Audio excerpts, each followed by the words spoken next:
Assalamualaikum dear students, welcome to the platform of Nain Academy. I am your host Mohammad Zulqarnain.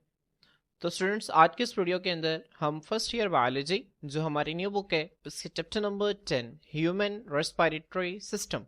Students हम इसका जो है वो थर्ड लेक्चर स्टार्ट करेंगे जिसके अंदर हम लोअर रेस्पिरेटरी ट्रैक को जो है वो तफसील से स्टडी करेंगे। बच्चों होपफुली आपको पिछले दो लेक्चर्स जो हैं वो बहुत ही अच्छे तरीके से समझ आ गए होंगे। इससे जो पिछला लेक्चर था वहां पे मैंने आपको जो है वो components of human respiratory system बताए थे। मैंने आपको बताया था कि जो ह्यूमन रेस्पिरेटरी सिस्टम है ये असल में एक ऑर्गन सिस्टम है जो कि काफ़ी ऑर्गन्स और पैसेजेस पर मुश्तमिल है। ठीक है, इन तमाम पैसेजेस को मिलाकर हम रेस्पिरेटरी ट्रैक कहते हैं और रेस्पिरेटरी ट्रैक को हम दो हिस्सों में तकसीम करते हैं। एक को हम कहते हैं अपर रेस्पिरेटरी ट्रैक और एक को हम कहते हैं lower respiratory tract. Upper respiratory tract के अंदर नेजल कैविटी, फेरिंक्स और लैरिंक्स शामिल है, जबकि लोअर रेस्पिरेटरी ट्रैक के अंदर ट्रेकिया, ट्रेकिया के बाद बच्चों ब्रोंकाई और ब्रोंकाई के बाद लंग्स जो हैं ये इसके अंदर शामिल हैं। इसके बाद बच्चों ये स्लाइड मैंने आपको इससे पिछले लेक्चर के अंदर भी दिखाई थी। आप लोगों ने इस स्लाइड को लाजमी तौर पर नोट कर लेना है। आप लोगों से पेपर में अगर शॉर्ट क्वेश्चन पूछ लिया जाता है कि डिफरेंस करें किसके दरमियान अपर रेस्पिरेटरी ट्रैक और लोअर रेस्पिरेटरी ट्रैक में, तो ये स्लाइड आप लोगों के लिए बहुत ही हेल्पफुल रहेगी। ठीक है, अपर रेस्पिरेटरी ट्रैक के अंदर नेजल कैविटी शामिल है, इसके अंदर फेरिंक्स शामिल है और इसके अंदर लैरिंक्स शामिल है, जबकि जो लोअर रेस्पिरेटरी ट्रैक है इसके अंदर ट्रिकिया शामिल है, ब्रोंकाई, ब्रोंक्यूल्स एंड एल्वेलाई और साथ लंग्स शामिल हैं। बच्चों इनकी डिटेल जो है वो आज हम इस लेक्चर के अंदर आगे जो है वो स्टडी करेंगे। उसके बाद बच्चों अपर रेस्पिरेटरी ट्रैक का काम क्या है, ये जो ऑर्गन्स हैं ये इन्वॉल्व होते हैं मूवमेंट ऑफ एयर को मूव करवाने में into and out of the body. जिस्म के अंदर हवा को लेके जानी है, जिस्म से बाहर जो है हवा निकालनी है, उसमें जो है वो अपर रेस्पिरेटरी ट्रैक के ऑर्गन्स शामिल हैं। जबकि बच्चों ये जो लोअर रेस्पिरेटरी ट्रैक के ऑर्गन्स हैं ये क्या करते हैं, हवा को लेके जाते हैं अपर रेस्पिरेटरी ट्रैक से लंग्स तक, ताकि जो लंग्स में एल्वेओलाई के लेवल पर गैसियस एक्सचेंज हो सके। ठीक है, उसके बाद बच्चों जो थर्ड इंपॉर्टेंट पॉइंट है अपर रेस्पिरेटरी ट्रैक का, बच्चों ये इसका जो इंपॉर्टेंट फंक्शन है वो क्या है, इन्होंने हवा को साफ करना है, उसके अंदर नमी को ऐड करना है और उसको वार्म करना है। अगर सर्दियों में आप सांस ले रहे हैं उसके टेम्परेचर को बॉडी टेम्परेचर के बराबर करना है। ठीक है, जो इनकमिंग एयर जो हवा आ रही है उसको साफ करना है, उसके अंदर नमी को ऐड करना है और उसको वार्म करना है। और इसके अंदर बच्चों किसी भी किस्म का कोई गैसों का तबादला यहाँ पर नहीं होता। जबकि बच्चों जो लोअर रेस्पिरेटरी ट्रैक है यहाँ पर एल्वोलाई के लेवल पर लंग्स के अंदर जो है वो गैसियस एक्सचेंज होता है। तो यहाँ पे देखें gas exchange occurs at the level of alveoli in the lungs in lower respiratory tract. तो स्टूडेंट्स ये तीन इंपॉर्टेंट पॉइंट्स हैं, आप लोगों ने इन तीनों को डिफरेंस के हवाले से बहुत अच्छे तरीके से तैयार करना है। अब बचाएं हम बाकायदा तौर पर जो है वो लोअर रेस्पिरेटरी ट्रैक के हवाले से जो जो बातें हमारी बुक में लिखी हुई हैं हम उनको तफसील से स्टडी करते हैं। बच्चों यहाँ पे देखें जो सबसे पहली लाइन लिखी हुई है ट्रिकिया, ट्रिकिया को बच्चों हम सांस की नाली को कहते हैं। मैं आपको डायग्राम से दिखा चुका हूँ, मैं आप लोगों को जो है वो दोबारा भी दिखा दूंगा। ट्रिकिया एंड अदर पैसेजेस और जो दूसरे रास्ते हैं of lower respiratory tract, lower respiratory tract के बच्चों वो क्या करते हैं, कंडक्ट एयर, वो हवा को कंडक्ट करते हैं, हवा को लेके जाते हैं किसके दरमियान, between the upper respiratory tract and lungs और लंग्स के दरमियान। ठीक है, अगर स्टूडेंट्स मैं आप लोगों को ऊपर वाली डायग्राम जो है उसको दोबारा दिखाऊं तो स्टूडेंट्स आप यहाँ पे देख सकते हैं कि ये जो है ये नेजल कैविटी है, ये हलक वाला हिस्सा फेरिंक्स है। फेरिंक्स के बाद बच्चों यहाँ पर ये खुराक की नाली जो है वो अलग हो जाती है और सांस की नाली अलग हो जाती है। जो खुराक की नाली है उसे हम एसोफेगस कहते हैं। ये जो सांस की नाली है बच्चों इसे हम असल में ट्रिकिया कहते हैं। जो ट्रिकिया का ऊपर वाला हिस्सा होता है इसको हम लैरिंक्स कहते हैं। ठीक है, और लैरिंक्स को हम वॉइस बॉक्स भी कहते हैं क्योंकि उसके अंदर जो है वोकल कॉर्ड्स मौजूद होते हैं। तो ये बातें हम इससे पिछले लेक्चर के अंदर कर चुके हैं। अब बच्चों लैरिंक्स के नीचे जो है वो सांस की नाली मौजूद है, ट्रिकिया है। ट्रिकिया बच्चों आगे से दो हिस्सों के अंदर तकसीम करती है, इनको हम प्राइमरी ब्रोंकाई कहते हैं। ठीक है, उसके बाद बच्चों एक प्राइमरी ब्रोंकाई एक लंग के अंदर दाखिल हो जाता है और दूसरा प्राइमरी ब्रोंकाई दूसरे लंग के अंदर दाखिल हो जाता है। ठीक है, तो बच्चों यहाँ पे देखें ट्रिकिया और ये दूसरा अदर पैसेजेस से मुराद ये वाले ब्रोंकाई वाले रास्ते हैं। ठीक है, तो ट्रिकिया और ब्रोंकाई बच्चों क्या करते हैं, एयर को कंडक्ट करते हैं कहां से, अपर रेस्पिरेटरी ट्रैक। ये सारा हिस्सा क्या है, अपर रेस्पिरेटरी ट्रैक से हवा को लेते हैं और कहां पे लेके आते हैं, लंग्स के पास लेकर आते हैं। ठीक है, लंग्स के पास क्यों लेके आते हैं, क्योंकि यहां पर मौजूद है एल्वेओलाई जहां पर गैसियस एक्सचेंज होना है। क्लियर स्टूडेंट्स, अगली लाइन देखें, these passages make a tree like shape with repeated branching. अब जो होता यह है कि जैसे ही एक प्राइमरी ब्रोंकस, ठीक है, प्राइमरी ब्रोंकस क्या होता है, जब ट्रिकिया जो है वो डिवाइड करती है, आप ये देखें ये ट्रिकिया है, ये दो हिस्सों में इस तरह से डिवाइड करती है। अब इनको हम प्राइमरी ब्रोंकस कहते हैं, एक को हम प्राइमरी ब्रोंकस कहते हैं, प्लूरल इन दोनों को मिला के हम प्राइमरी ब्रोंकाई कहते हैं, ठीक है। तो बच्चों जब ये एक लंग के अंदर दाखिल होता है, ये दूसरे लंग के अंदर दाखिल होता है, तो बहुत ज्यादा जो है ये डिवीजन्स बनाते हैं, ठीक है, बहुत ज्यादा लेवल के ऊपर ये ब्रांचिंग करते हैं, ठीक है, मिलियंस की तादाद में, लाखों की तादाद में ये ब्रांचिंग करते हैं। और बच्चों जब हम इनको देखते हैं तो हमें जो है वो एक ट्री लाइक शेप जो है वो नजर आती है। मैं आप लोगों को जो है वो डायग्राम से दिखा देता हूँ, बस यहाँ पे आप देख सकते हैं, ठीक है। ये आपके सामने जो है वो एक फिगर से हो रही है बच्चों, ये लंग्स के अंदर जो है वो ब्रांचिंग की पिक्चर है, आप यहाँ पे देख सकते हैं कि कितनी ज्यादा जो है वो ब्रांचिंग यहाँ पे आपको शो हो रही है, और बच्चों ये आपको ट्री लाइक अपीयरेंस शो हो रही है, ठीक है। तो आप इस फिगर से इस लाइन को बहुत अच्छी तरह से समझ सकते हैं कि किस तरह से जो लंग्स के अंदर प्राइमरी ब्रोंकस की आगे जो डिवीजन्स हैं ये ट्री लाइक शेप बनाते हैं, ठीक है। तो स्टूडेंट्स होपफुली आपको इस लाइन की भी जो है वो समझ आ गई होगी कि जो पैसेजेस हैं ये बार बार ब्रांचिंग के जरिए, ब्रांचिंग का मतलब क्या होता है, एक सिंगल ट्यूब जा रही है आगे से बच्चों, इसने दो हिस्सों में डिवाइड कर दिया, अब इसके दो ब्रांचेस बन गई, दो शाखें बन गई हैं इसकी, ठीक है, इसे हम ब्रांचिंग कहते हैं। तो बार बार ब्रांचिंग के जरिए बच्चों एक ट्री लाइक शेप बना देती है। There are an astonishing 2414 kilometers of airways conducting air through the human respiratory tract। बच्चों वो कहता है कि इंसान की जो सांस की नाली है, अगर आप उस सबको मिलाएं, ठीक है, जितने भी ब्रांचेस हैं मिलियंस की तादाद में, अगर आप उन सबको मिलाएं तो बच्चों उससे, ठीक है, जो लंबाई बनेगी वो कितनी होगी, वो होगी 2414 किलोमीटर, ठीक है। इतने बड़े लेवल के ऊपर ह्यूमन बॉडी में जो लंग्स हैं उनके अंदर जो है वो ब्रांचिंग होती है, ठीक है, मिलियंस की तादाद में। मैंने आपको बताया जैसे एक प्राइमरी ब्रोंकस जो है वो लंग्स के अंदर दाखिल होता है तो मिलियंस की तादाद के अंदर जो है वो ब्रांचिंग होती है, ठीक है, और बहुत छोटे लेवल के ऊपर बारीक बारीक सी ट्यूब्स जो हैं वो बनती हैं, ठीक है। और यहाँ पे देखें वो यही बात लिख रहा है कि अगर आप वो तमाम छोटी छोटी ट्यूब्स को आपस में मिलाते जाएं मिलाते जाएं मिलाते जाएं तो बच्चों उसकी लंबाई कितनी होगी, एक हैरान कुन तौर पर 2414 किलोमीटर। एमसीक्यू है, बहुत इंपॉर्टेंट, आपने इसको याद रखना है बच्चों। अगर आप इसको समझना चाहें, ठीक है, तो आप इस तरह से समझ सकते हैं कि लाहौर से जो कराची का डिस्टेंस है तकरीबन 1200 कुछ किलोमीटर है, तो इतनी लंबाई होगी एक इंसान के दोनों लंग्स के अंदर बच्चों, ठीक है, जितने भी ब्रांचिंग पैटर्न है अगर आप उन तमाम को मिलाएं तो उनसे इतनी लंबाई होगी कि आप जो है वो लाहौर से कराची तक उसको लेकर जा सकते हैं, ठीक है, और फिर कराची से लाहौर तक वापस ले आए, फिर जाकर जो है उतनी लंबाई बनती है, ठीक है। तो बच्चों ये एक हैरानकुन कर देने वाली बात है, ठीक है, हैरान कर देने वाली बात है, लेकिन नेचुरली हमारी बॉडी के अंदर एफिशिएंट गैसियस एक्सचेंज के लिए इतने बड़े लेवल पर जो है वो ब्रांचिंग होती है, ठीक है। तो आपने इन पॉइंट्स को जो है वो अच्छी तरह से याद रखना है। इसके बाद बच्चों वो कहते हैं it is only in the lungs, ये सिर्फ लंग्स के अंदर है, हाउएवर ताहम that gas exchange occurs between the air and blood. बच्चों वो कहते हैं कि ये सिर्फ लंग्स के अंदर गैसों का तबादला होता है हवा और खून के दरमियान, और कहाँ पे होता है, एल्वियोलाई के लेवल पर होता है। किस तरह से होता है हम इसको आगे जो है वो तफसील से देखेंगे। तो स्टूडेंट्स मैं उम्मीद करता हूँ कि आप लोगों के जो पॉइंट्स हैं समझ में आ गए होंगे। अब बच्चों लोअर रेस्पिरेटरी ट्रैक के अंदर जो है वो तीन चीजें आती हैं, it includes number 1 trachea, number 2 bronchi bronchioles and alveoli, and number 3 students lungs, ठीक है। हम इनको जो है वो एक एक करके तफसील से देखेंगे। सबसे पहले स्टूडेंट्स जो है वो हम ट्रिकिया को देखेंगे। बच्चे जो ट्रिकिया है इसको हम विंड पाइप भी कहते हैं, सांस की नाली भी कहते हैं हम इसे उर्दू में, ठीक है। आए हम इनकी डिटेल को जो है वो कवर करते हैं, ठीक है। तो स्टूडेंट्स जैसे मैंने आप लोगों के लिए पॉइंट्स बनाए हुए हैं, आप लोग बिल्कुल इसी तरह से आप पॉइंट्स बनाएंगे। देखें यहाँ पे द ट्रेकिया और विंड पाइप, ट्रेकिया जिसको हम जो है वो विंड पाइप भी कहते हैं, सांस की नाली भी कहते हैं। अब बच्चों यहाँ पे आपने एयर पाइप नहीं लिखना बल्कि विंड पाइप लिखना है। एयर और विंड में क्या फर्क होता है, एयर बच्चों सिर्फ हवा को कहते हैं, इन सबके विंड जो है वो बहती हुई हवा, मूविंग एयर को विंड कहते हैं। चूंकि ट्रेकिया के अंदर बच्चों हवा रुकी हुई नहीं रहती बल्कि हवा जो है मुसलसल मूव कर रही होती है, कभी इन्वायरमेंट से लंग्स में और कभी लंग्स से इन्वायरमेंट में, ठीक है। तो इसी वजह से हम इसको एयर पाइप की बजाय विंड पाइप कहते हैं। तो आपने इस पॉइंट को जो है बहुत अच्छी तरीके से याद रखना है। ट्रेकिया या फिर विंड पाइप बच्चों क्या करती है, कनेक्ट करती है किसको, लैरिंक्स को टू द लंग्स, लंग्स के साथ for the passage of air, हवा के रास्ते के लिए, हवा के गुजरने के लिए। स्टूडेंट्स आप यहाँ पे जो है वो इस डायग्राम को देख सकते हैं, ठीक है। This one is the larynx, ये लैरिंक्स है बच्चों, और नीचे बच्चों यहाँ पे जो इसकी डिवीजन है यहाँ पे आगे लंग के अंदर दाखिल हो जाता है, ठीक है। और ये जो आपको नजर आ रही है tube, this one is the trachea. तो ट्रेकिया बच्चों लैरिंक्स को कनेक्ट करती है लंग्स के साथ, ठीक है। तो आपने यहाँ पे इस चीज को जहन में रखना है। ये देखें ये प्राइमरी ब्रोंकस है और आगे ये लंग्स के अंदर दाखिल हो जाते हैं।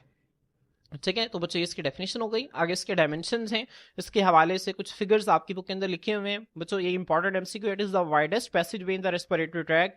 जो पूरी ह्यूमन रेस्पिरेटरी ट्रैक है उसके अंदर जो सबसे चौड़ा रास्ता है वो क्या है बच्चों, वो ट्रेकिया है। ठीक है, तो आपने एमसीक्यू के तौर पर याद रखना है। उसके बाद बच्चों इसकी जो है वो मोटाई कितनी होती है, it is about 1 inch wide. इसकी जो मोटाई है ये जो आपको नजर आ रही है बच्चों, ये तकरीबन जो है वो 1 इंच के करीब होती है। एंड 4 to 6 इंचेस लॉन्ग, और इसकी लंबाई कितनी होती है, 4 से 6 इंचेस। बच्चों जो आप यहाँ पे अगर हाथ लगाएं तो बच्चों ये आप जो है ट्रेकिया को प्रॉपर फील भी कर सकते हैं। ठीक है, तो ये सबसे चौड़ा पैसेज वे है रेस्पिरेटरी ट्रैक का। इसकी 1 इंच जो है वो मोटाई होती है। ठीक है, जबकि 4 से 6 इंच जो है बच्चों वो इसकी लंबाई होती है। अगर आप इसके स्ट्रक्चर को देखें तो बच्चों जो इसकी दीवारें हैं वो किससे मिलकर बनी होती हैं, मेड ऑफ स्मूथ मसल्स से मिलकर बनी होती हैं। And C shape cartilage and C shape rings of cartilage, और कार्टिलेज की बच्चों सी शेप्ड रिंग से मिलकर बनी होती हैं। बच्चों स्मूथ मसल्स क्या होते हैं, मैंने आपको जो है वो पहले भी बताया था। डाइजेस्टिव सिस्टम के अंदर हमारी बॉडी के अंदर 3 तरह के मसल्स होते हैं, स्केलेटल मसल्स, स्मूथ मसल्स और कार्डियक मसल्स। कार्डियक मसल्स सिर्फ दिल में पाए जाते हैं। स्केलेटल मसल्स जो हैं ये स्केलेटन के साथ अटैच होते हैं और ये वॉलंटरी मसल्स हैं। ठीक है, स्मूथ मसल्स बच्चों हमारी बॉडी के जो इंटरनल ऑर्गन्स हैं, ठीक है, सिवाय हार्ट के, दिल के अलावा बाकी हमारी बॉडी के जो इंटरनल ऑर्गन्स हैं उनके अंदर ये पाए जाते हैं। और मेजर इनका काम क्या है, ठीक है, ये चीजों को ट्रांसपोर्ट का काम करते हैं। किसका काम करते हैं, चीजों की ट्रांसपोर्ट का काम करते हैं। जैसे कि स्मूथ मसल्स मौजूद थे ह्यूमन डाइजेस्टिव ट्रैक के अंदर, ठीक है, जहां पे जो फूड के पैसेज का काम करते थे। ठीक है, इसी तरह से बच्चों जो स्मूथ मसल्स हैं वो ट्रेकिया के अंदर भी मौजूद होते हैं। ठीक है, बल्कि इस ट्रेकिया के अंदर स्मूथ मसल्स के साथ बच्चों कार्टिलेज भी मौजूद होती है। और ये जो कार्टिलेज है बच्चों, ठीक है, इसकी जो शेप है वो सी शेप्ड रिंग्स होते हैं। ठीक है, अगर आप यहाँ पे हाथ लगाएं तो बच्चों आपको जो है वो सख्त सा जो फील होता है ये कार्टिलेज है। ठीक है, और कार्टिलेज बच्चों इस तरह से मुकम्मल एक सर्कल की शक्ल में मौजूद नहीं होती, बल्कि इस तरह सी शेप के अंदर मौजूद होती है। यहाँ पे देखिए मैं आपको नीचे डायग्राम से भी दिखा देता हूँ। बच्चों ये देखें, ये ट्रेकिया है और ट्रेकिया के अंदर बच्चों ये जो आपको व्हाइट कलर की नजर आ रही है बच्चों, दिस इज द कार्टिलेज। और बच्चों जो कार्टिलेज है ये मुकम्मल गोल नहीं होती बल्कि ये सी शेप होती है। ठीक है, यहाँ पे कार्टिलेज मौजूद नहीं होती। ठीक है बच्चों, ये फ्रंट पे जो है ये आपको नजर आ रहा है, अगर आप इसको देखें ना, ठीक है, तो ये आपको जो है वो सांस की नाली नजर आती है ट्रेकिया। ट्रेकिया के बिल्कुल पीछे बच्चों क्या मौजूद होती है, एसोफेगस मौजूद होती है। ठीक है, तो ट्रेकिया का वो हिस्सा जो कि एसोफेगस के साथ कॉन्टेक्ट में आता है, यहाँ पर बच्चों कार्टिलेज मौजूद नहीं होती। ठीक है, तो आपने इन पॉइंट को जो है वो जहन में रखना है। ठीक है, उसके बाद बच्चों जो ट्रेकिया है is lined with mucus and cilia. बच्चों जो ट्रेकिया है ये अंदर की तरफ जो है म्यूकस और सीलिया से लाइन होती है। इसकी जो सबसे अंदर वाली तय है ट्रेकिया की, अगर आप यहाँ पे इसको देखेंगे ट्रेकिया को अंदर की तरफ, तो यहाँ पे बच्चों आपको सीलिया और म्यूकस जो है वो यहाँ पर आपको मिलते हैं। ठीक है, अब बच्चों म्यूकस की प्रोडक्शन कैसे होती है, ये इसी तरह से होती है जिस तरह मैं आपको इससे पिछले लेक्चर के अंदर बता कर आया हूँ। बच्चों यहाँ पर जो है वो एपिथेलियम की पूरी जो है वो लेयर मौजूद होती है जिसके अंदर गोबलेट सेल्स होते हैं, और गोबलेट सेल्स क्या करते हैं, म्यूकस की प्रोडक्शन करते हैं। ठीक है बच्चों, अब यहाँ पर ट्रेकिया के अंदर जो बच्चों एपिथेलियम मौजूद होती है, ठीक है, आपकी बुक के अंदर तो नहीं लिखा हुआ, इसे pseudo stratified ciliated columnar epithelium कहते हैं। ठीक है, कोलमनर एपिथेलियम से मुराद ये होता है इस तरह से, ठीक है, कॉलम शेप्ड होती है। ठीक है, कॉलम शेप होती है, इस वजह से हम इसे कोलमनर एपिथेलियम कह देते हैं। और इसके ऊपर बच्चों इस तरह से बारीक बारीक हेयर लाइक स्ट्रक्चर्स होते हैं जिनको हम सीलिया कहते हैं। ठीक है, तो यहाँ से सिलिएटेड कोलमनर एपिथेलियम, और स्ट्रेटिफाइड का मतलब होता है मैनी लेयर्स, स्यूडो कहते हैं फॉल्स को। ठीक है, जब हम इसको देखते हैं ना तो हमें ऐसा लगता है कि सेल्स की बहुत सारी लेयर्स जो हैं यहाँ पर पड़ी हुई हैं, जबकि हकीकत में ऐसा नहीं होता। यहाँ पे सेल्स की जो है वो एक सिंगल लेयर मौजूद होती है। ठीक है, तो बच्चों ये आप इंपॉर्टेंट पॉइंट लिख लें कि यहाँ पे जो है वो ट्रेकिया के अंदर वाली साइड पर pseudo stratified ciliated columnar epithelium मौजूद होती है। ठीक है, जिसके अंदर बच्चों क्या मौजूद होते हैं, यहाँ पे इसके अंदर जो है वो गोबलेट सेल्स मौजूद होते हैं जो कि म्यूकस की प्रोडक्शन करते हैं।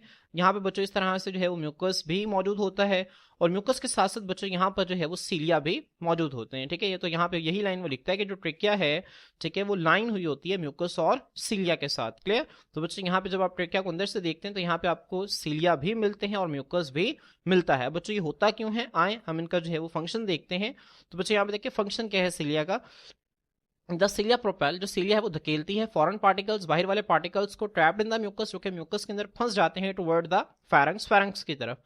अब अच्छा होता यह है कि जब आप सांस लेते हैं, ठीक है, बाहर से हवा जो है वो अंदर आती है। सबसे पहले तो नोज के अंदर जो है वो हेयर्स मौजूद हैं इस तरह से। ठीक है, तो बच्चों वो ज्यादातर फॉरेन पार्टिकल्स को जो है वो जो है इंट्रैप कर लेते हैं। उसके बाद बच्चों जो छोटे छोटे फॉरेन पार्टिकल्स होते हैं जो कि आगे जो है वो ट्रांसफर हो जाते हैं, उनको बच्चों म्यूकस के अंदर ट्रैप कर लिया जाता है। ठीक है, तो बच्चों अब ट्रेकिया का ये जो म्यूकस है, ट्रेकिया के अंदर जो म्यूकस है, ठीक है, यहाँ पर म्यूकस जो है ना वो चिपकने वाला एक स्टिकी सब्सटेंस होता है।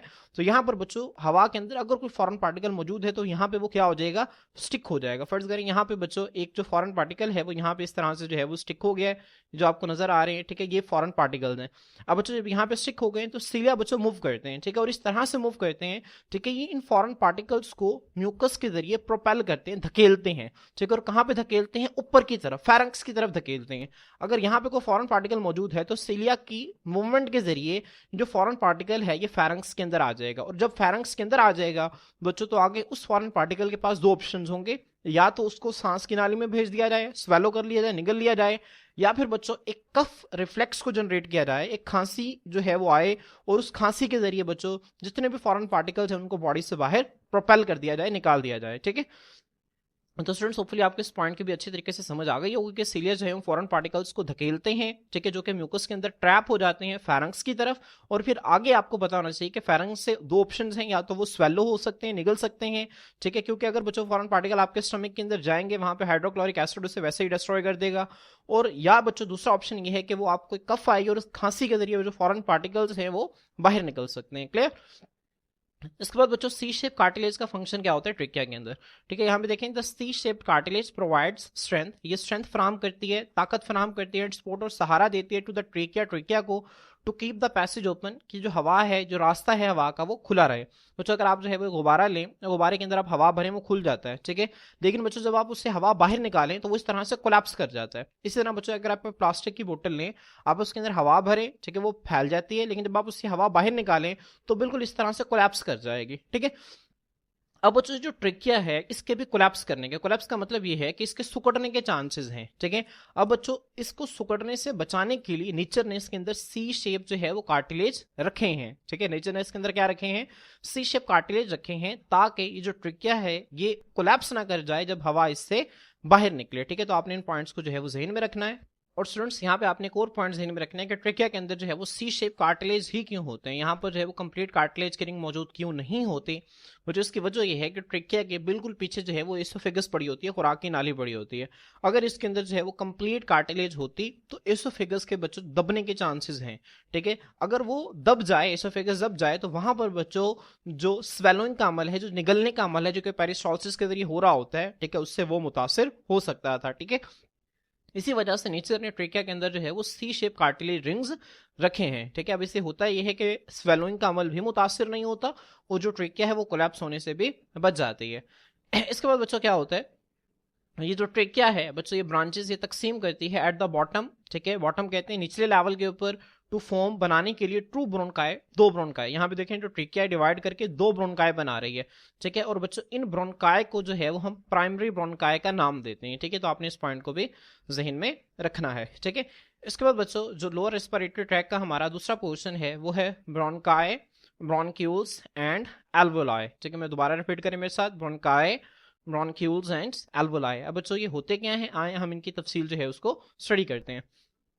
बच्चों सबसे पहले यहाँ पे आपने प्राइमरी ब्रोनकाई को याद रखना है। प्राइमरी ब्रोनकाई क्या होते हैं बच्चों, ट्रेकिया के डिवीजन के जरिए जो दो ट्यूब्स बनती हैं जो कि आगे लंग्स के अंदर दाखिल होती हैं, इनको हम प्राइमरी ब्रोनकाई कहते हैं। ठीक है, there are two primary bronchi, singular को हम ब्रोनकस कहते हैं। ठीक है, तो आपने इस चीज को भी ध्यान में रखना है, अगर हम एक की बात करेंगे तो ब्रोनकस, अगर हम प्लूरल की बात करेंगे तो वो ब्रोनकाई। तो दो प्राइमरी ब्रोनकाई जो है वो मौजूद होते हैं। ठीक है, उसके बाद बच्चों आगे देखें सेकेंडरी ब्रोनकाई क्या होते हैं। The right and left bronchi enter the lungs. बच्चों राइट ब्रोनकाई राइट लंग के अंदर दाखिल हो जाएगा, लेफ्ट ब्रोनकाई लेफ्ट लंग के अंदर दाखिल हो जाएगा। एंड ब्रांच वो आगे तकसीम करेगा इनटू स्मॉलर, छोटे सेकेंडरी ब्रोनकाई के अंदर। ठीक है, और बच्चों ये जो प्राइमरी ब्रोनकाई हैं ये फिर आगे तकसीम करके उससे छोटी ट्यूब्स बनाएंगे जिनको हम सेकेंडरी ब्रोनकाई कहते हैं। ठीक है, बच्चों यहाँ पे मैं आपको डायग्राम से दिखा देता हूँ। बच्चों यहाँ पे आप देख सकते हैं, ठीक है, कि this one is the trachea. बच्चों ये ट्रिकिया है, ट्रिकिया के ऊपर लैरिंक्स मौजूद है। यहाँ पे बच्चों इस पॉइंट के ऊपर ये जो ट्रिकिया है ये दो प्राइमरी ब्रोनकाई के अंदर डिवाइड कर गया। ठीक है, आप यहाँ पे देख सकते हैं ये लेफ्ट प्राइमरी ब्रोनकस है, ठीक है, और ये राइट प्राइमरी ब्रोनकस है। अब बच्चों यहाँ पर ये जो प्राइमरी ब्रोनकाई हैं बच्चों ये आगे से डिवाइड करते हैं, तकसीम करते हैं। ठीक है, यहाँ पे देखें बच्चों इसने एक येलो ट्यूब आपको ये नजर आ रही है, एक ये नजर आ रही है और एक ये नजर आ रही है। ठीक है बच्चों, ये कौन सा लंग है, ये राइट लंग है और ये लेफ्ट लंग है। तो राइट लंग के अंदर बच्चों प्राइमरी ब्रोनकाई से आगे तीन ट्यूब्स निकली हैं। कितनी, तीन, एक, दो और तीन। तो राइट लंग के अंदर बच्चों एक प्राइमरी ब्रोंकाई डिवाइड करके 3 सेकेंडरी ब्रोंकाई बनाती है। इंपॉर्टेंट पॉइंट है, आपने इसको याद रखना है। राइट लंग के अंदर एक प्राइमरी ब्रोंकस जो है वो डिवाइड करके 3 सेकेंडरी ब्रोंकाई बनाती है। जबकि बच्चों अगर आप लेफ्ट लंग की बात करें तो यहाँ पे आप देखें ये प्राइमरी ब्रोंकस है, यहाँ पे एक और ये दो, ठीक है। तो एक प्राइमरी ब्रोंकस जो है वो तकसीम करके 2 सेकेंडरी ब्रोंकाई बनाती है। तो यहां से आपसे एमसीक्यूज पूछे जाते हैं कि how many secondary bronchi are present in right lung, तो आपका आंसर क्या होगा 3। How many secondary bronchi are present in left lung, तो आपका आंसर क्या होगा 2 होगा, ठीक है। तो आपने इस पॉइंट को ज़हन में रखना है बच्चों। इसके अलावा ना हम आगे लंग्स जब पढ़ेंगे ना, तो लंग्स के अंदर हम एक जो है वो टर्म देखेंगे जिसको हम कहते हैं लोब्स, ठीक है। तो राइट लंग जो है ना बच्चों, इसके अंदर 3 लोब्स होती हैं जो आपको नजर आ रही है ना, ठीक है। एक ऊपर वाला हिस्सा है और एक दरमियान वाला और एक नीचे वाला, ठीक है। तो 1 2 एंड 3, ठीक है। राइट लंग के अंदर बच्चों 3 लोब्स होती हैं, जबकि जो लेफ्ट लंग है बच्चों इसके अंदर 2 लोब्स होती हैं। आप यहाँ पे देख सकते हैं ऊपर वाली ये लोब है और ये आपको एक झल्ली से नजर आ रही है और इसके नीचे ये दूसरी लोब है, ठीक है। तो बच्चों अब यहाँ से आपने 2 एमसीक्यूज याद रखने हैं, ठीक है। जो लेफ्ट लंग है उसके अंदर 2 लोब्स होती हैं और उसके अंदर 2 ही सेकेंडरी ब्रोंकाई मौजूद होते हैं, जबकि जो राइट लंग है इसके अंदर 3 लोब्स होती हैं और इसके अंदर 3 ही सेकेंडरी ब्रोंकाई जो है वो मौजूद होते हैं। क्लियर? तो स्टूडेंट्स यहाँ पे देखें, मैं आपको यहाँ पे इसको जो है वो दोबारा रीड कर रहा हूँ। जो राइट और लेफ्ट ब्रोंकाई लंग्स के अंदर दाखिल होते हैं एंड ब्रांच और तकसीम करते हैं स्मॉलर छोटे सेकेंडरी ब्रोंकाई के अंदर। अब यहाँ पे देखें there are 2 secondary bronchi in the left lung while 3 in right lung. ये एमसीक्यू आपने इसको याद रखना है। लेफ्ट लंग के अंदर 2 सेकेंडरी ब्रोंकाई होते हैं, राइट लंग के अंदर 3 सेकेंडरी ब्रोंकाई होते हैं। In secondary bronchi the C shape cartilage are replace with cartilage plates. बच्चे जो सेकेंडरी ब्रोंकाई है इसके अंदर जो है सी शेप कार्टिलेज हैं वो कार्टिलेज प्लेट्स के अंदर जो है बच्चों वो रिप्लेस कर जाती हैं। आपने इस पॉइंट को बहुत अच्छी तरह से याद रखना है। कार्टिलेज प्लेट्स क्या होती हैं बच्चों? आए मैं आप लोगों को दिखाता हूँ। बच्चों पहले ये होता था कि जो ट्रिकिया के अंदर और प्राइमरी ब्रोंकाई, आपने ध्यान में रखना है, ट्रिकिया और प्राइमरी ब्रोंकाई दोनों के अंदर सी शेप कार्टिलेज रिंग्स जो है वो मौजूद होती हैं। सी शेप कार्टिलेज रिंग्स कैसी होती थी मैंने आपको यहाँ पे दिखा दी। अब बच्चों होता ये है कि जैसे ही प्राइमरी ब्रोंकाई जो है वो आगे डिवाइड करते हैं सेकेंडरी ब्रोंकाई के अंदर, तो बच्चों जो कंप्लीट कार्टिलेज की प्लेट है ये टूट जाती है। क्या हो जाती है बच्चों? टूट जाती है और ये इस तरह से इरेगुलर कार्टिलेज की प्लेट्स बनाती है। जो कंप्लीट कार्टिलेज की रिंग थी ब्रेक डाउन होकर इरेगुलर कार्टिलेज प्लेट्स बनाती है, जिस तरह आपको यहाँ पे डायग्राम में नजर आ रहा है। बच्चों ये जो है ये दीवार है, ठीक है। ये जो दीवार है किसकी? सेकेंडरी ब्रोंकस की। तो सेकेंडरी ब्रोंकस के अंदर बच्चों इस तरह से बेतरतीब जो है वो कार्टिलेज की प्लेट्स जो है वो मौजूद होती हैं। क्लियर? तो आपने इस पॉइंट को जो है वो अच्छी तरह से याद रखना है। सेकेंडरी ब्रोंकाई के अंदर ये जो सी शेप कार्टिलेज हैं उनको रिप्लेस कर दिया जाता है किसके साथ? कार्टिलेज प्लेट्स के साथ, ठीक है। उसके बाद बच्चों क्या होता है, ये जो सेकेंडरी ब्रोंकाई है ये आगे मजीद तकसीम करते हैं और क्या बनाते हैं? टर्शियरी ब्रोंकाई बनाते हैं। The secondary bronchi branch into still smaller tertiary bronchi, और टर्शियरी ब्रोंकाई के अंदर भी कार्टिलेज की प्लेट्स जो है वो मौजूद होती हैं, ठीक है। तो यहाँ पे आप देख सकते हैं बच्चों ये जो येलो कलर है, ठीक है, ये आपको सेकेंडरी ब्रोंकस को रिप्रेजेंट करता है और इन तीनों को मिलाकर हम सेकेंडरी ब्रोंकाई कहते हैं। बच्चों ये आगे से जो आपको ऑरेंज कलर नजर आ रहे हैं और जो पर्पल कलर का नजर आ रहे हैं बच्चों, ये सारे क्या हैं? ये हमारे पास टर्शियरी ब्रोंकाई हैं। तो आपने इन पॉइंट्स को बहुत ही अच्छी तरह से याद रखना है, ठीक है। यहाँ पे बच्चों मैं इंपॉर्टेंट पॉइंट्स को आपको दोबारा रिपीट कर देता हूँ। ट्रिकिया के अंदर बच्चों सी शेप कार्टिलेज रिंग्स मौजूद होती हैं। ट्रिकिया डिवाइड करता है प्राइमरी ब्रोंकाई के अंदर, प्राइमरी ब्रोंकाई के अंदर भी सी शेप कार्टिलेज के रिंग्स मौजूद होती हैं। ट्रिकिया और प्राइमरी ब्रोंकाई दोनों में सी शेप कार्टिलेज रिंग्स होती हैं। उसके बाद बच्चों यहाँ पर प्राइमरी ब्रोंकाई जो है वो आगे डिवाइड करता है, ठीक है। किसके अंदर डिवाइड करता है बच्चों? सेकेंडरी ब्रोंकाई के अंदर डिवाइड करता है। जैसे ही सेकेंडरी ब्रोंकाई बनते हैं तो ये जो सी शेप कार्टिलेज रिंग्स हैं बच्चों ये रिप्लेस हो जाती हैं इरेगुलर कार्टिलेज प्लेट्स के साथ, और वही कार्टिलेज प्लेट्स आगे टर्शियरी ब्रोंकाई के अंदर भी मौजूद होती हैं, ठीक है। तो आपने इन पॉइंट्स को बहुत ही अच्छी तरह से याद रखना है। आप चाहे कॉपी के ऊपर लिख भी सकते हैं कि जो सी शेप कार्टिलेज रिंग्स हैं ये ट्रेकिया के अंदर मौजूद होती हैं और प्राइमरी ब्रोंकाई के अंदर मौजूद होती हैं, जबकि जो कार्टिलेज प्लेट्स हैं ये सेकेंडरी और टर्शियरी ब्रोंकाई दोनों के अंदर मौजूद होती हैं, ठीक है। इसके बाद बच्चों जब टर्शियरी ब्रोंकाई जो हैं वो आगे डिवाइड करते हैं तो उनसे बनते हैं बहुत ही छोटे ब्रोंक्यूल्स। तो यहाँ पे देखें the tertiary bronchi branch further, tertiary bronchi जो है वो मजीद तकसीम करते हैं और बच्चों वो छोटे छोटे ब्रोंक्यूल्स बनाते हैं। ब्रोंक्यूल्स के हवाले से बच्चों इंपॉर्टेंट बात क्या है, ब्रोंक्यूल्स के अंदर किसी भी किस्म की कोई कार्टिलेज की प्लेट मौजूद नहीं होती, ठीक है। तो बहुत इंपॉर्टेंट पॉइंट है, आपने इसको अच्छी तरह से याद रखना है, ठीक है। मैं दोबारा रिपीट कर देता हूँ। ट्रिकिया के अंदर सी शेप कार्टिलेज प्लेट्स, सी शेप कार्टिलेज रिंग्स मौजूद थी बच्चों। इसी तरह से प्राइमरी ब्रोंकाई के अंदर भी सी शेप कार्टिलेज रिंग्स मौजूद थी बच्चों। सेकेंडरी ब्रोंकाई और टर्शियरी ब्रोंकाई के अंदर ये जो सी शेप कार्टिलेज रिंग्स थी बच्चों वो कार्टिलेज प्लेट्स के साथ रिप्लेस हो जाती हैं, जबकि जब टर्शियरी ब्रोंकाई मजीद छोटी ट्यूब्स के अंदर डिवाइड करते हैं जिनको हम ब्रोंक्यूल्स कहते हैं, इनके अंदर किसी भी किस्म की कोई कार्टिलेज मौजूद नहीं होती, ठीक है। उसके बाद बच्चों ये जो ब्रोंक्यूल्स हैं ये बहुत मर्तबा डिवाइड करते हैं और टर्मिनल ब्रोंक्यूल्स बना लेते हैं। टर्मिनल का मतलब होता है आखिरी, मतलब ये जो ब्रोंक्यूल है ये लास्ट ब्रोंक्यूल है, इससे आगे फिर जो है वो एल्वुलर डक्ट शुरू हो जानी है और फिर इससे आगे एल्वोलाई आ जाएंगे। ठीक है, they divide many times and make terminal bronchioles. उसके बाद बच्चों ये जो टर्मिनल ब्रोंक्यूल्स है ये आगे एल्वुलर डक्ट्स के अंदर जो है इख्तिताम होता है। इसका मैं आपको नीचे डायग्राम से दिखा देता हूँ। बच्चों यहाँ पे आपको नजर आ रहा है, ठीक है, this is a terminal bronchiole. बच्चों ये टर्मिनल ब्रोंक्यूल है। अब टर्मिनल ब्रोंक्यूल बच्चों आगे यहाँ पे देखें आपको नजर आ रहा है इस तरह से बच्चों ट्यूब्स में आगे डिवाइड किया, और ये जो ट्यूब्स हैं बच्चों इनको हम कहते हैं एल्वुलर डक्ट। क्या कहते हैं? Alveolar duct. ठीक है, अब ये टर्मिनल ब्रोंक्यूल बनी कैसे? इससे पिछली जो ब्रोंक्यूल्स थी जब उन्होंने डिवीजन की बहुत टाइम्स, ठीक है, तो इससे टर्मिनल ब्रोंक्यूल बनी, फिर terminal bronchiole and in alveolar ducts. अब बच्चों आगे हर एल्वुलर डक्ट के आगे जो है वो कई सारे थैलीनुमा स्ट्रक्चर्स मौजूद होते हैं जिनको हम स्टूडेंट्स किसका नाम देते हैं? एल्वोलाई का नाम देते हैं। ठीक है, तो आए हम इनको जो है वो आगे देखते हैं। बच्चे यहाँ पे देखें एल्वोलाई क्या है। एल्वोलाई के हवाले से हमारी बुक में क्या लिखा हुआ है? जो एल्वुलर डक्ट्स हैं वो टर्मिनेट, एल्वुलर डक्ट्स का इख्तिताम होता है इन क्लस्टर्स। क्लस्टर्स कहते हैं गुच्छों को, ऑफ टीनी एयर सैक्स, छोटे छोटे हवा की थैलियों के गुच्छे में एल्वुलर डक्ट्स का इख्तिताम होता है, और उन हवा के गुच्छों को हम क्या कहते हैं? एल्वोलाई कहते हैं। ठीक है, और सिंगल बच्चे एल्वोलाई जो है प्लूरल वर्ड है, जबकि अगर हम एक की बात करेंगे तो वो क्या होगा? वो होगा एल्वियोलस। ठीक है, तो बच्चों एल्वोलाई जो है प्लूरल है और एल्वियोलस सिंगुलर है इन द लंग्स, लंग्स के अंदर। ठीक है, तो लंग्स के अंदर बच्चों ये जो टर्मिनल ब्रोंक्यूल है, ये टर्मिनल ब्रोंक्यूल आगे बच्चों इसका इख्तिताम होता है एल्वुलर डक्ट में। एल्वुलर डक्ट का इख्तिताम होता है क्लस्टर ऑफ टिनी एयर सैक्स। यहाँ पे बच्चों आपको नजर आ रहा है क्लस्टर कहते हैं गुच्छे को। तो यहाँ पे आप देखें बच्चों ये एक फर्ज करेंगे एक एयर सैक है, दूसरी एयर सैक है, तीसरी एयर सैक है, चौथी है, ये पांचवी है, ये छठी है। इस तरह बच्चों तकरीबन 20 से 30 एयर सैक्स का एक गुच्छा मौजूद होता है। ठीक है बच्चों, अब एक एयर सैक को जो है वो हम एल्वियोलस कहते हैं, जबकि काफी सारे गुच्छे को, जो काफी सारे एल्वियोलस को मिलाकर हम एल्वोलाई का नाम देते हैं। ठीक है, तो स्टूडेंट्स होपफुली आपको यहां तक चीजें जो है वो अच्छी तरह से क्लियर हो गई होंगी। इसके बाद बच्चों हमारा जो नेक्स्ट और लास्ट पार्ट है, ठीक है, लोअर रेस्पिरेटरी ट्रैक का, वो है लंग्स में। इस यहाँ तक चीजें जो है वो दोबारा से रिवाइज कर देता हूँ। बच्चों हमने जो है वो अपर रेस्पिरेटरी ट्रैक स्टार्ट की थी। सबसे पहले नेजल कैविटी थी, नेजल कैविटी के बाद फैरंक्स, फैरंक्स के बाद लैरंक्स, लैरंक्स के बाद बच्चों था ट्रिकिया, ट्रिकिया ने आगे डिवाइड किया प्राइमरी ब्रोंकाई के अंदर, प्राइमरी ब्रोंकाई आगे डिवाइड किए सेकेंडरी ब्रोंकाई के अंदर, सेकेंडरी ब्रोंकाई आगे डिवाइड किए टर्शियरी ब्रोंकाई में, टर्शियरी ब्रोंकाई आगे डिवाइड किए ब्रोंक्यूल्स के अंदर, ब्रोंक्यूल्स बच्चों आगे डिवाइड किए और वो इख्तिताम हुआ उनका टर्मिनल ब्रोंक्यूल्स में। टर्मिनल ब्रोंक्यूल्स बच्चों आगे उनका इख्तिताम हुआ एल्वुलर डक्ट्स पर। एल्वुलर डक्ट्स बच्चों आगे उनका इख्तिताम हुआ cluster of tiny air sacs, जिनको हम एल्वोलाई का नाम देते हैं। ठीक है, तो अब बच्चों जो एल्वोलाई हैं असल में लंग्स के अंदर ही मौजूद होते हैं। तो अब हम लंग्स में इन चीजों को जो है वो दोबारा ब्रॉडली स्टडी करेंगे। तो स्टूडेंट्स आए हम जो है वो लंग्स का स्टार्ट लेते हैं।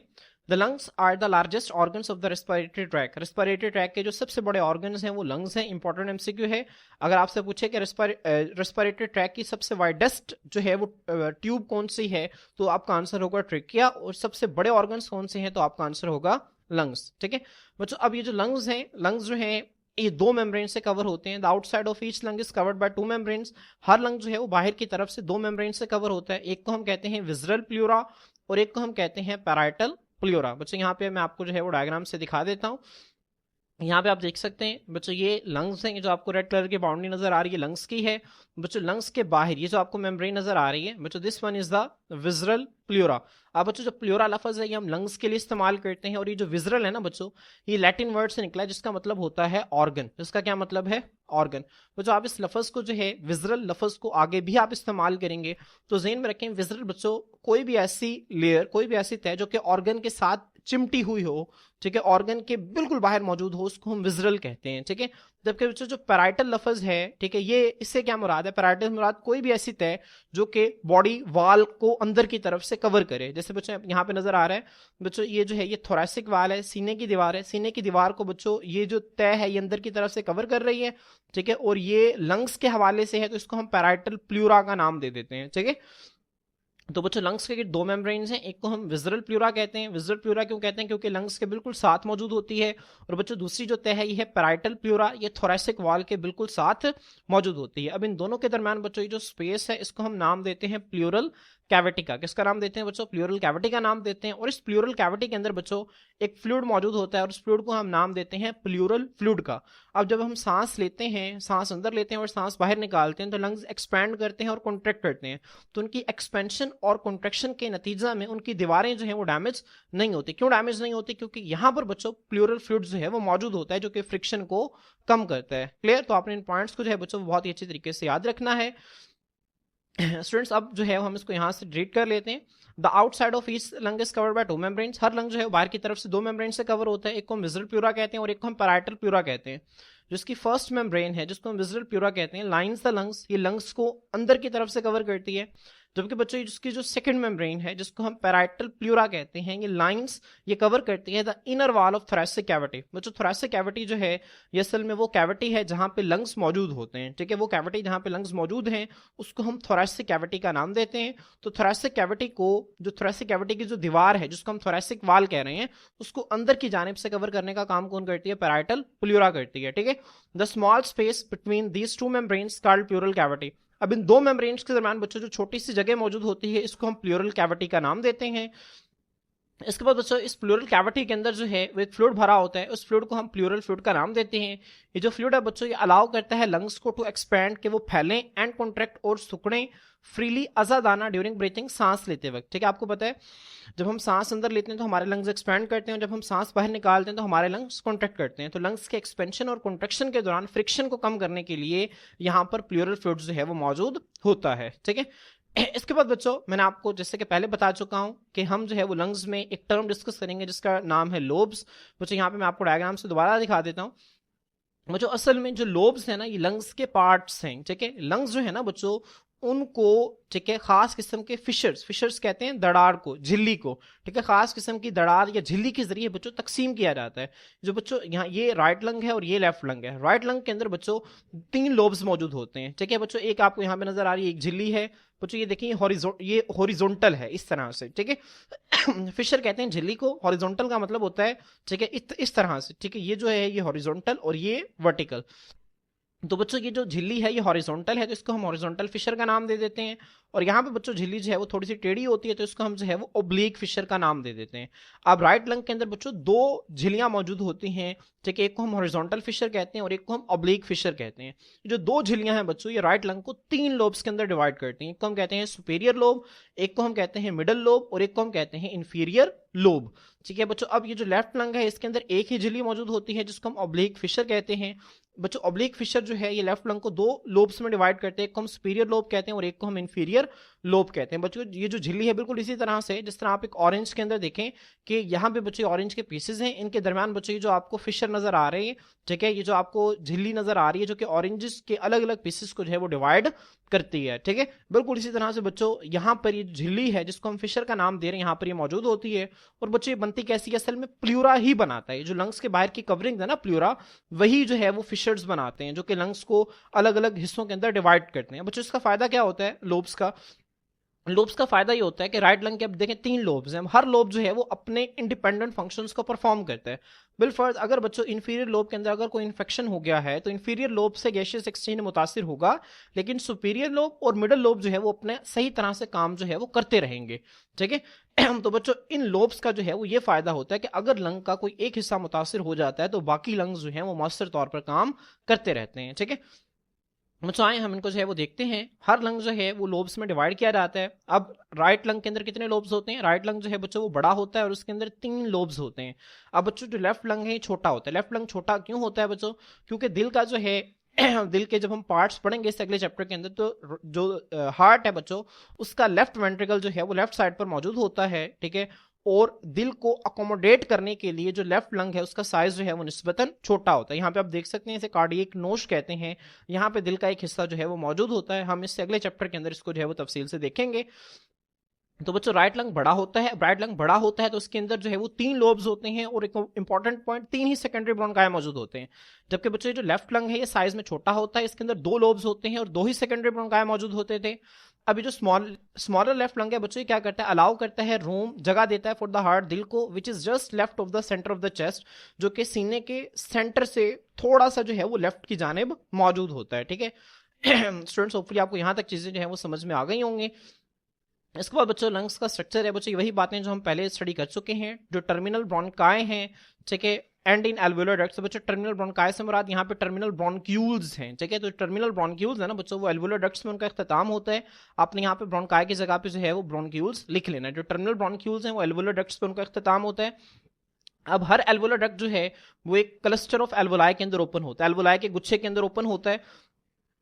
अब बच्चों जो क्लस्टर्स हैं make the bulk of the lung, ये लंग का बहुत बड़ा हिस्सा जो है वो बनाते हैं।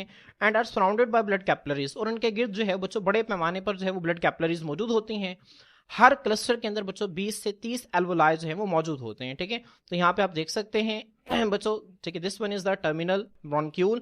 टर्मिनल ब्रोंक्यूल बच्चों आगे एल्वुलर डक्ट्स के अंदर डिवाइड हो रहा है, और हर एल्वुलर डक्ट आगे cluster of tiny air sacs के अंदर ओपन हो रहा है, जिनको हम एल्वुलाई कहते हैं। और बच्चों हर क्लस्टर के अंदर तकरीबन 20 से 30 एल्वुलाई मौजूद होते हैं। ये एक इंपॉर्टेंट एमसीक्यू है। और बच्चों ये जो एल्वुलाई हैं इनको ब्लड कैपिलरीज ने सराउंड किया होता है, घेरा हुआ होता है। घेरा क्यों हुआ होता है? ताकि बच्चों यहाँ पे गैसियस एक्सचेंज करवाया जा सके। जो ब्लड है वहां से कार्बन डाइऑक्साइड निकलकर एल्वुलाई के अंदर जाए, और एल्वुलाई से बच्चों जो ऑक्सीजन है वो ब्लड के अंदर आए। यहाँ पे देखें, यहाँ पे आप देख सकते हैं एल्वुलाई से ऑक्सीजन जो है वो ब्लड के अंदर आए, और ब्लड के अंदर से ये जो कार्बन डाइऑक्साइड है बच्चों निकलकर एल्वुलाई के अंदर जाए, ठीक है। इसके बाद बच्चों स्ट्रक्चर है एल्वुलस का, आपने इसको ध्यान में रखना है, ठीक है। बहुत बेसिक सी बातें हैं। जो एल्वुलाई हैं बच्चों ये फंक्शनल यूनिट्स हैं लंग्स के, जहां पर गैसों का तबादला होता है। इंपॉर्टेंट एमसीक्यू है, आपने इसको याद रखना है। अब देखिए लंग्स का काम क्या है? गैसियस एक्सचेंज करवाना, गैसों का तबादला करवाना। तो लंग्स के अंदर वो कौन सी जगह है जहां पर गैसों का तबादला होता है? वो जगह है एल्वुलाई। तो एल्वुलाई को हम कहते हैं these are the functional units of the lungs. ये लंग्स के फंक्शनल यूनिट्स है जहां पर गैसों का तबादला हो रहा होता है। अब हर एल्वुलस जो है बच्चों वो एक मॉइस्ट एपिथेलियल टिश्यू पर मुश्तमिल होता है, ठीक है। An alveolus is made up of moist epithelial tissue. और बच्चों इसकी जो मोटाई है वो कितनी होती है? 0.1 माइक्रोमीटर थिक। अब ये जो एल्वुलस है बच्चों, ठीक है, इसकी जो दीवार है, ठीक है, इसकी जो मोटाई है वो 0.1 माइक्रोमीटर होती है। तो ये भी एक एमसीक्यू, आपने इसको याद रखना बच्चों। बहुत बारीक होती है। बारीक होने का मकसद क्या है? ताकि यहाँ से जो गैसों का तबादला है उसको मौसर तौर पर करवाया जा सके, ठीक है। और बच्चों जो इसकी सरफेस है इसको मॉइस्ट रखा जाता है, यहाँ पे मॉइस्चर मौजूद होता है।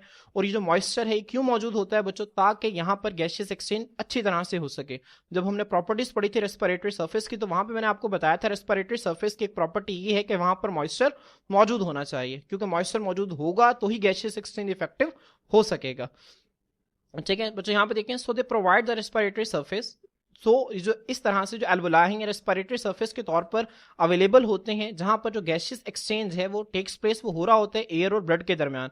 जो एयर है उससे ऑक्सीजन ब्लड के अंदर आती है, और ब्लड से कार्बन डाइऑक्साइड है वो एल्वुलस के अंदर जाती है, ठीक है। उसके बाद बच्चों नंबर ऑफ एल्वुलाई देखें, एमसीक्यू है बच्चों। Lungs contain approximately 480 million alveoli, MCQ है बच्चों। एक लंग के अंदर तकरीबन 480 मिलियन एल्वुलाई मौजूद होते हैं। अब बच्चों ऐसा नहीं है कि सबके अंदर 480 होंगे, जाहिर सी बात है बच्चों के अंदर जो है वो कम होते हैं, बड़ों के अंदर ज्यादा होते हैं। तो इसकी जो रेंज है वो 274 मिलियन से लेकर 790 मिलियन तक वैरी कर सकती है, depend on the size of organism, depend on the height of organism, ठीक है। तो आपने इन पॉइंट्स को भी एमसीक्यू के तौर पे याद रखना है कि लंग्स के अंदर तकरीबन जो है बच्चों वो 480 मिलियन एल्वुलाई मौजूद होते हैं, ठीक है। और इनकी जो रेंज है वो 274 से 790 मिलियन के करीब होती है, ठीक है। पर लंग इन अडल्ट्स ह्यूमंस, ठीक है, they provide a huge total surface area for gaseous exchange. बच्चों गैसों के तबादले के लिए बच्चों यहाँ पर जो है वो एक बहुत बड़ा सरफेस एरिया जो है वो यहाँ पर दस्तियाब होता है, अवेलेबल होता है, ठीक है। अब बच्चों ध्यान में रखें, यहाँ पे जो एल्वुलाई की तादाद बताई जा रही है 480 मिलियन एल्वुलाई पर लंग, ये एक लंग के अंदर बताई जा रही है। एक लंग के अंदर इतनी बड़ी तादाद के अंदर एल्वुलाई जो है वो मौजूद होते हैं। अब बच्चों इतनी बड़ी तादाद के अंदर एल्वुलाई मौजूद हैं, तो आप यहाँ से अंदाजा लगा सकते हैं कि वो जो हमने फिगर पढ़ा था 2414 किलोमीटर, ठीक है, ये जो फिगर है ये किस तरह से यहाँ से प्रूव हो रहा है। अब देखें 1 मिलियन के अंदर 10 लाख होते हैं, ठीक है। तो एक लंग के अंदर बच्चों 480 मिलियन एल्वुलाई मौजूद हैं। तो आप यहाँ से इस बात का जो है वो अंदाजा लगा सकते हैं, ठीक है। इसके बाद बच्चों गैसियस एक्सचेंज जो है वो एल्वुलाई के अंदर किस तरह से होता है, ठीक है। जब हम सांस अंदर लेते हैं तो एल्वुलाई जो है बच्चों हवा से भर जाते हैं, जिसकी वजह से लंग्स एक्सपैंड कर जाते हैं। हम इसकी जो मैकेनिज्म है ब्रीथिंग का, इसको अगले लेक्चर के अंदर देखेंगे। आप इस तरह से ब्रीथ करें, जब आप सांस लेते हैं तो लंग्स जो है वो हवा से भर जाते हैं और ठीक है एक्सपैंड कर जाते हैं। बच्चों जब लंग्स एक्सपैंड करते हैं तो एल्वुलाई के अंदर भी एयर भर जाती है। अब बच्चों उस एयर के अंदर जो ऑक्सीजन होती है एयर के अंदर इनसाइड द एल्वुलाई, एल्वुलाई के अंदर is absorb by the blood, उसको ब्लड के अंदर अब्सॉर्ब कर लिया जाता है वेयर डिफ्यूजन, डिफ्यूजन के जरिए। डिफ्यूजन का मतलब होता है गैस का हायर कंसंट्रेशन से लोअर कंसंट्रेशन की तरफ मूव करना, ठीक है। तो डिफ्यूजन के जरिए बच्चों उसको ब्लड के अंदर जो है वो अब्सॉर्ब कर लिया जाता है। और ब्लड के अंदर कैसे अब्सॉर्ब किया जाता है? In the network of टिनी capillaries that surround them. Network कहते हैं जाल को, कैपिलरीज बच्चों बहुत बारीक खून की नालियां होती हैं, ठीक है। जो खून की नालियां वो 3 तरह की हैं, आर्टरीज, वेन्स और कैपिलरीज। आर्टरीज जो है वो खून को दिल से दूर लेकर जाती हैं, वेन्स जो है वो खून को दिल की तरफ लेकर आती हैं, और कैपिलरीज जो है वो बहुत बारीक खून की नालियां हैं, ठीक है, जो कि आर्टरीज और वेन्स को आमतौर पर मिलाने का काम करती हैं। अब बच्चों अब इन कैपिलरीज के अंदर जो ब्लड है, the blood in these capillaries also releases carbon dioxide, वो भी कार्बन डाइऑक्साइड को रिलीज कर देती है, किसके जरिए, डिफ्यूजन के जरिए, into the air inside the alveoli, alveoli के अंदर मौजूद जो एयर है यहाँ पर। बच्चों यहाँ पे आप देखें बहुत आसानी से समझ सकते हैं, जब आप सांस अंदर लेके जाते हैं तो एल्वोलाई जो है वो एयर से भर जाते हैं। अब बच्चों जब एयर से भर गई तो इस एल्वोलाई के अंदर जो एयर मौजूद है वहां से ऑक्सीजन जो है वो डिफ्यूजन के जरिए ब्लड के अंदर दाखिल होती है। और ब्लड में कैसे दाखिल होती है, एक नेटवर्क होता है टीनी कैपिलरीज का जिन्होंने एल्वोलाई को सराउंड किया होता है, घेरा हुआ होता है, ठीक है। और बच्चों एट अ सेम टाइम जो ब्लड के अंदर कार्बन डाइऑक्साइड मौजूद है वो भी डिफ्यूजन के जरिए जो एल्वोलाई के अंदर एयर मौजूद है यहां पर दाखिल होती है, ठीक है। तो इस तरह से बच्चों जो गैसेस एक्सचेंज है वो हो रहा होता है। और बच्चों जब ये गैसेस एक्सचेंज हो जाता है, ठीक है, तो जब हम सांस बाहर निकालते हैं, ठीक है, तो वो वाली कार्बन डाइऑक्साइड जो पहले हमारे ब्लड के अंदर थी अब हम उसको एनवायरनमेंट के अंदर रिलीज कर देते हैं, ठीक है।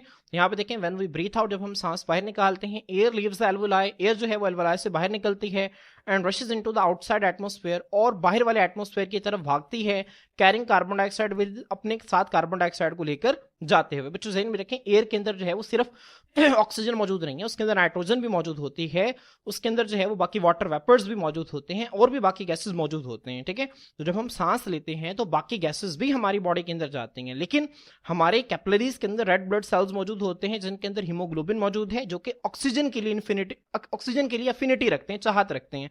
तो सिर्फ ऑक्सीजन ही की मूवमेंट होती है डिफ्यूजन के जरिए, बाकी गैसेस मूव नहीं करती। तो जब हम सांस अंदर लेके जाते हैं, एल्वोलाई हवा से भर जाते हैं, उस हवा से सिर्फ ऑक्सीजन डिफ्यूजन के जरिए ब्लड कैपिलरीज में आती है, ठीक है, और सिर्फ कार्बन डाइऑक्साइड जो है वो ब्लड कैपिलरी से एल्वोलाई के अंदर मौजूद जो एयर है उसके अंदर जाती है। और फिर जब हम हवा को बाहर निकालते हैं सांस के जरिए, तो वो जो हवा है जब वो बाहर निकलती है तो वो अपने साथ कार्बन डाइऑक्साइड को भी लेकर जाती है। क्लियर?